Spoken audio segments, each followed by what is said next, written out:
সালামু আলাইকুম রহমতুল্লাহ। আজকের ক্লাসে আমরা গাউস অপসারণ পদ্ধতি বর্ণনা করব। তাহলে আজকের ক্লাস শুরু করি। গাউস অপসারণ পদ্ধতির মাধ্যমে আমরা ইতিমধ্যে দুইটা এক্সাম্পল সমাধান করে আসছি, ঠিক আছে। যেহেতু আমাদের এক্সাম্পল সমাধান করা জানা আছে, শুধুমাত্র ওই এক্সাম্পলগুলো কীভাবে আমরা শুরু থেকে শেষ পর্যন্ত ধাপে ধাপে এগিয়ে সমাধান করেছিলাম, সেই ধাপগুলো আমরা কথার মাধ্যমে, ভাষার মাধ্যমে এই ভাষাগুলো জাস্ট লিখে দেওয়া। আমরা যেভাবে যেভাবে সামনের দিকে আগাইছিলাম সেই কথাগুলো এখানে লিখে দেওয়া, ঠিক আছে। বুঝে বুঝে একদম তুমি যেভাবে সমাধান করেছিলে সেইভাবে বুঝে বুঝে এখানে কথাগুলো লিখে দিলে একদম সহজ হয়ে যাবে। যদিও দেখতে অনেকগুলো কথা কঠিন মনে হয়, কিন্তু তুমি যদি এক্সাম্পলের সাথে তুলনা করে ধাপে ধাপে সবগুলো কথা তুমি বুঝতে পারো, তখন একদম সহজ, একদম বিন্দু পরিমাণ কোনো কঠিন নেই। দেখো, নিজের ভাষার মাধ্যমে লিখে দেওয়া। তাহলে এটা হচ্ছে গাউস অপসারণ পদ্ধতি। এখানে প্রাথমিকভাবে একটা লাইন, জাস্ট একটা লাইন বলতে একটা কথা লিখে দেওয়া। প্রাথমিকভাবে এটা সুন্দরের জন্য, ঠিক আছে। অর্থাৎ আমরা কীভাবে সমাধান করব সেই কথাটা প্রাথমিকভাবে লিখে দেওয়া, ঠিক আছে। এতটুকু এখানে বলা হয়েছে, ইহা একটি সরাসরি পদ্ধতি যাহা n সংখ্যক চলক বিশিষ্ট সমীকরণ জোটকে আপার ট্রায়াঙ্গুলার ম্যাট্রিক্সে রূপান্তরিত করে পরে ব্যাক সাবস্টিটিউশন পদ্ধতির মাধ্যমে সমাধান করা হয়। অর্থাৎ এটা হচ্ছে মেন কথা, একদম মেন উদ্দেশ্যটাকে এখানে প্রাথমিকভাবে দেওয়া হয়েছে, একটি সরাসরি পদ্ধতি এটা আছে। এরপর যা n সংখ্যক চলক বিশিষ্ট একটা সমীকরণ জোট দেওয়া থাকে, ঠিক আছে। অর্থাৎ n সংখ্যক চলক বিশিষ্ট একটা সমীকরণ জোট এটা আছে, এটাকে আপার ট্রায়াঙ্গুলার ম্যাট্রিক্স। আপার ট্রায়াঙ্গুলার ম্যাট্রিক্স মানে ঊর্ধ্ব ত্রিভুজাকার ম্যাট্রিক্স আমরা করেছিলাম না, ঊর্ধ্ব ত্রিভুজাকার ম্যাট্রিক্সে রূপান্তরিত করেছিলাম, ঠিক আছে। তাহলে এই পদ্ধতি কি করে, n সংখ্যক চলক বিশিষ্ট সমীকরণ জোট দেওয়া থাকলে তাকে ঊর্ধ্ব ত্রিভুজাকার ম্যাট্রিক্স বা আপার ট্রায়াঙ্গুলার ম্যাট্রিক্সে রূপান্তরিত করবে, ঠিক আছে।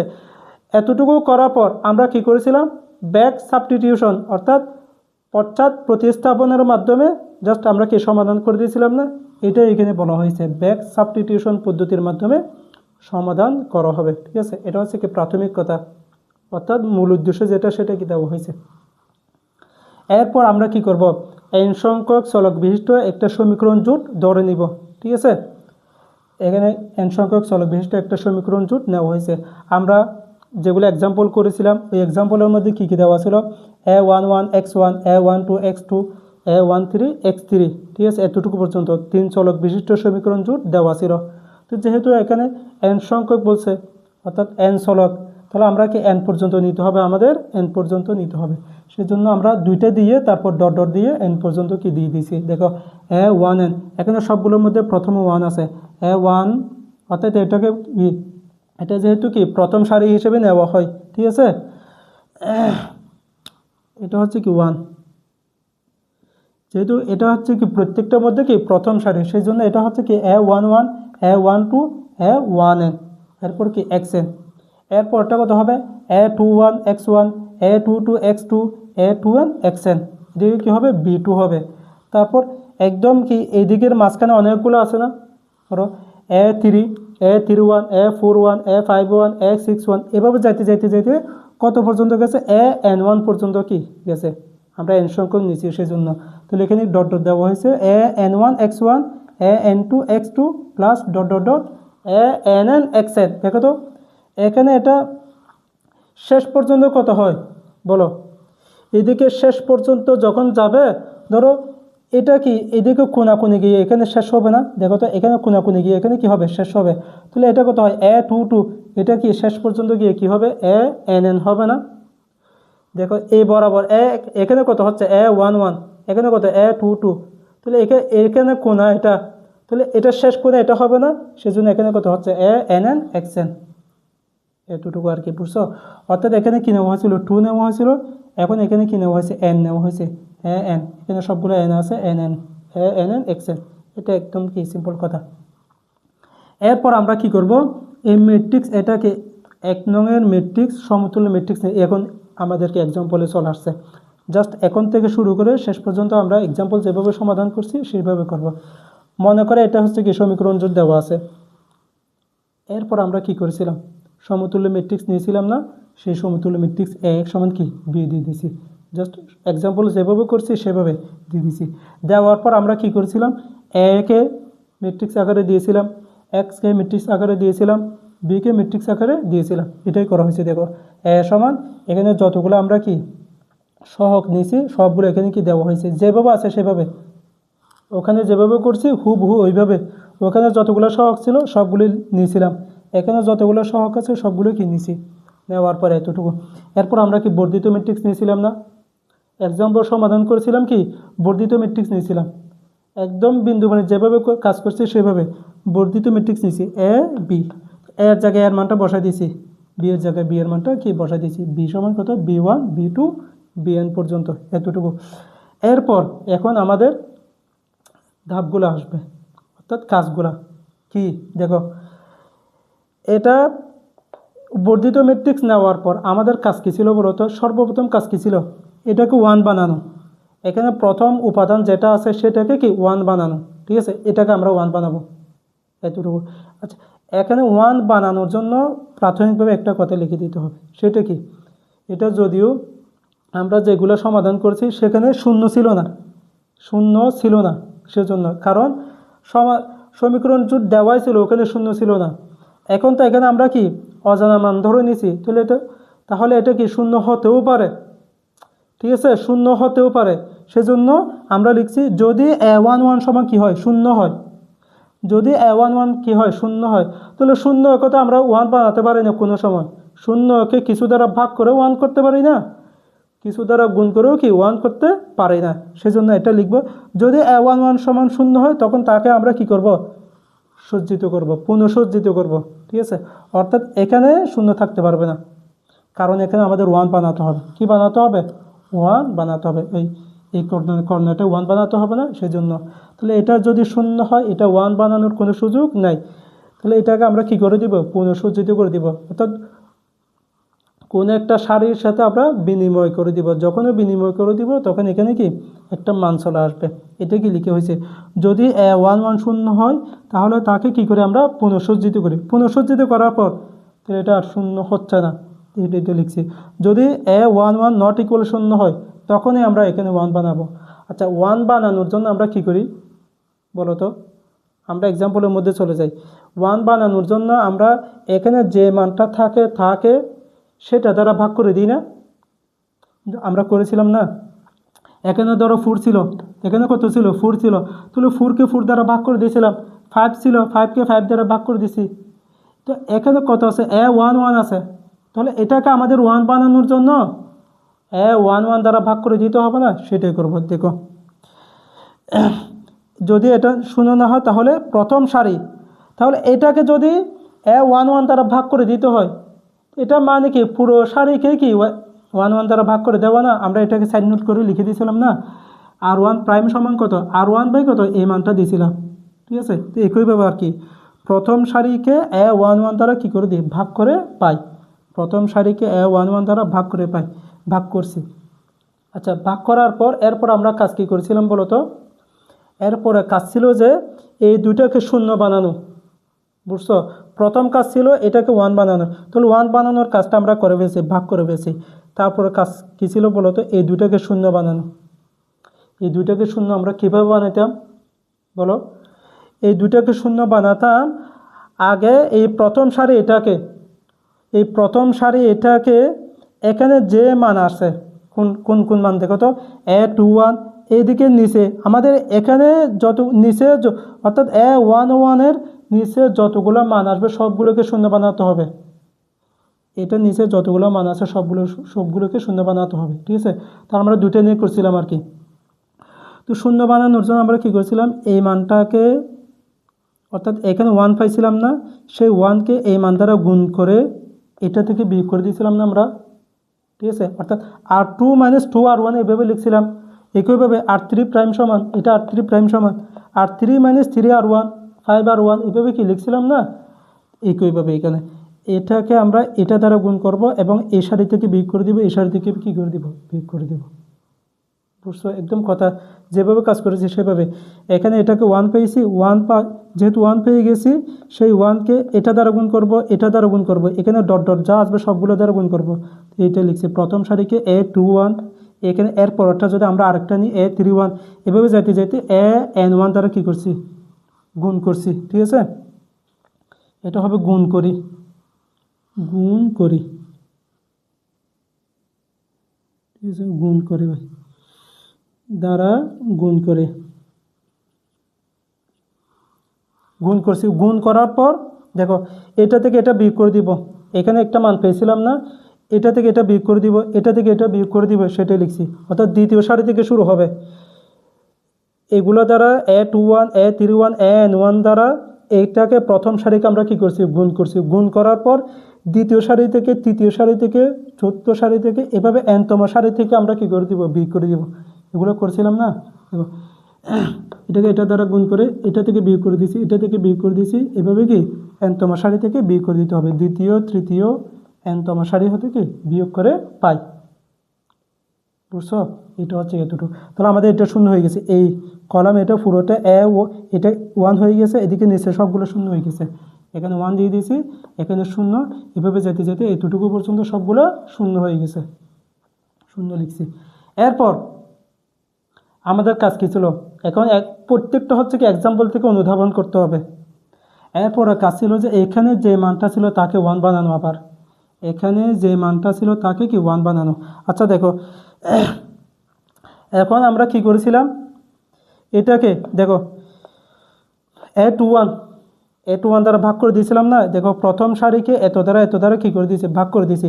তারপর দ্বিতীয় সারি থেকে কি, অর্থাৎ এটাকে শূন্য বানিয়েছি, তো এটা R1, এটা R2 প্রাইম হয়ে গেছে না। এটাকে শূন্য বানিয়েছি, অর্থাৎ এই সবগুলোকে শূন্য বানিয়েছি, এগুলো R2 প্রাইম হয়ে গেছে না, R2, R3, Rn প্রাইম হয়ে গেছে না। তো এটাও কি সবগুলো কি প্রাইম হয়ে গেছে, এখানে সবগুলো কি প্রাইম হয়ে গেছে। দেখো যেহেতু আগে এখানে প্রাইম ছিল না, যেহেতু ভাগ করে দিয়েছি সবগুলো প্রাইম হয়ে গেছে, সবগুলো কি প্রাইম হয়ে গেছে।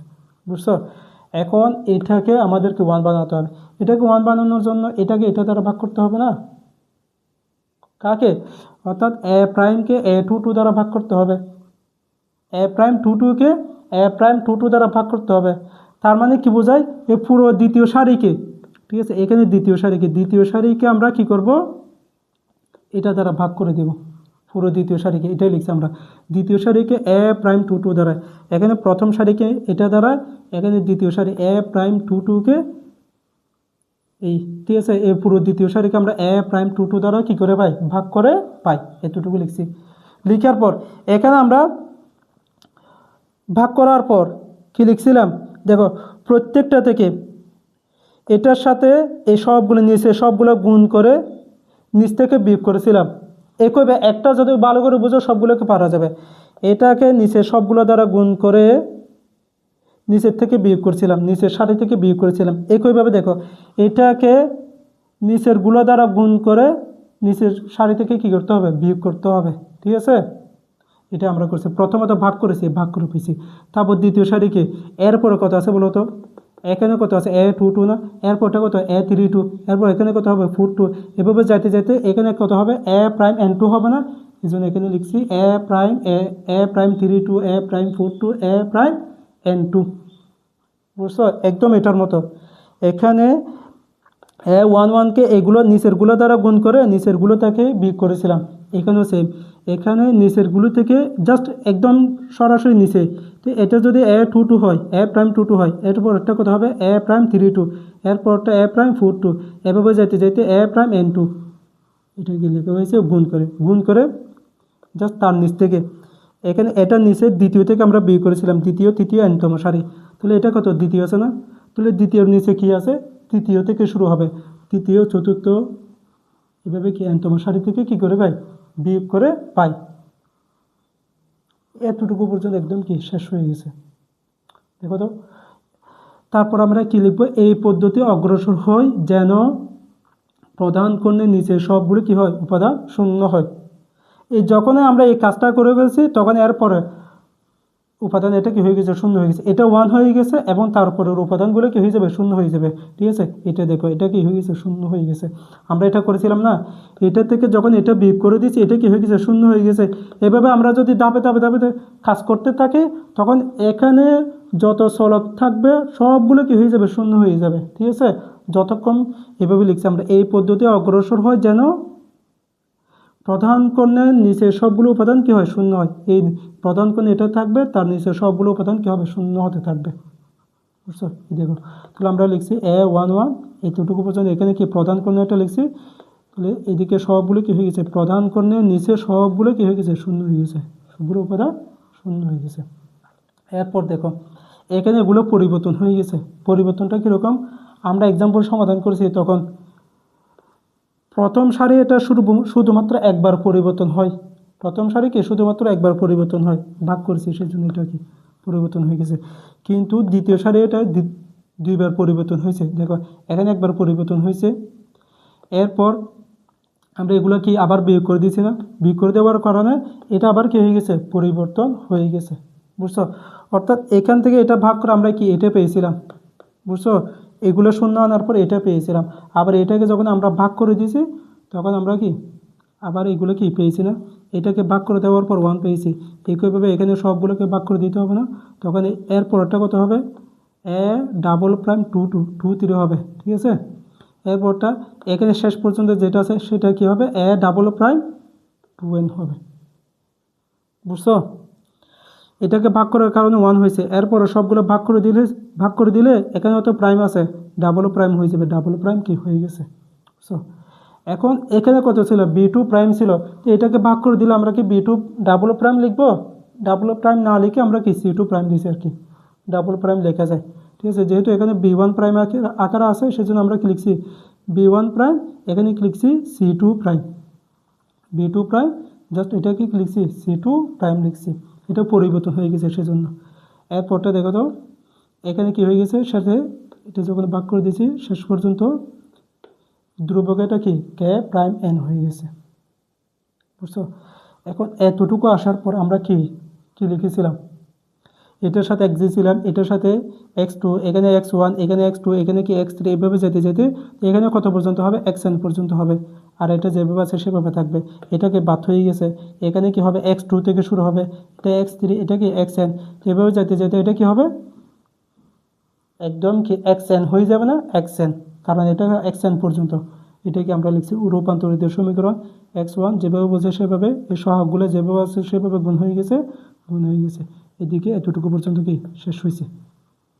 বুঝছো, শেষ করার পর এখান থেকে আমরা কি লিখেছিলাম পশ্চাৎ প্রতিস্থাপন অনুসারে পাই। পশ্চাৎ প্রতিস্থাপন কি একদম নিচেরটা আগে নিব, তারপর নিচেরটা এখানে ইউজ করে তারপরটা কি নিব, তারপরটা পাবো, তার আগেরটা পাবো, এটা ইউজ করে তার আগেরটা পাবো, এভাবে কি আমরা শেষ পর্যন্ত x1 পর্যন্ত পাবো না সেটাই লিখছি। প্রথমে আমরা xn পাবো, তারপর এর আগেরটা xn-1 পাবো, তাহলে এখানে আরগুলো দেওয়া হয়নি। এরপরে কি দেওয়া হয়েছে এখানে x3 দেওয়া হয়েছে, আমরা কি x3 পাবো, এরপর কি দেওয়া হয়েছে x2 পর্যন্ত দেওয়া হয়েছে, x2 পাবো, এরপর কি x1 পাবো, এতটুকু কি সমাধান পাওয়া যায়। বুঝছো, আমি প্রত্যেকটা কথা ভালো করে বোঝানোর জন্য অনেক সময় দিয়ে এটা কি বুঝেছি, কিন্তু এক্সাম্পল যেভাবে সমাধান করেছি সেভাবে কথাগুলো কি বুঝে বুঝে লিখলে বিন্দু পরিমাণ কোনো কঠিন লাগার কথা না। ঠিক আছে, জাস্ট কি নিজের ভাষায় কি লিখে দেবো, আমরা যেভাবে এক্সাম্পল সমাধান করছি সেভাবে ধাপে ধাপে দিয়ে দেবো। এটা হচ্ছে গাউস অপসারণ পদ্ধতি। এরপরটা আমরা আলোচনা করবো কি গাউস সাইডার না কি গাউস জর্ডান পদ্ধতি। কি পদ্ধতি? Gauss Jordan. গাউস জর্ডানের মধ্যে শুধু সবগুলো সেম থাকবে, শুধুমাত্র এই জায়গায় এসে এই জায়গায় এসে এটা আমরা শূন্য বানিয়েছি না, তো এগুলো শূন্য হয়ে যাবে আর কি। এই 1 কর্ণের এই পাশে যতগুলো আছে সবগুলো কি হয়ে যাবে শূন্য হয়ে যাবে। তাহলে আমরা এক্সাম্পল সমাধান করেছি, তো এখানে আমরা এগুলো কি করে দিব শূন্য করে দিব। তাহলে আজকের ক্লাস এই পর্যন্ত, আগামী ক্লাস আমরা গাউস জর্ডান পদ্ধতি আলোচনা করব। আসসালামু আলাইকুম রহমতুল্লাহ।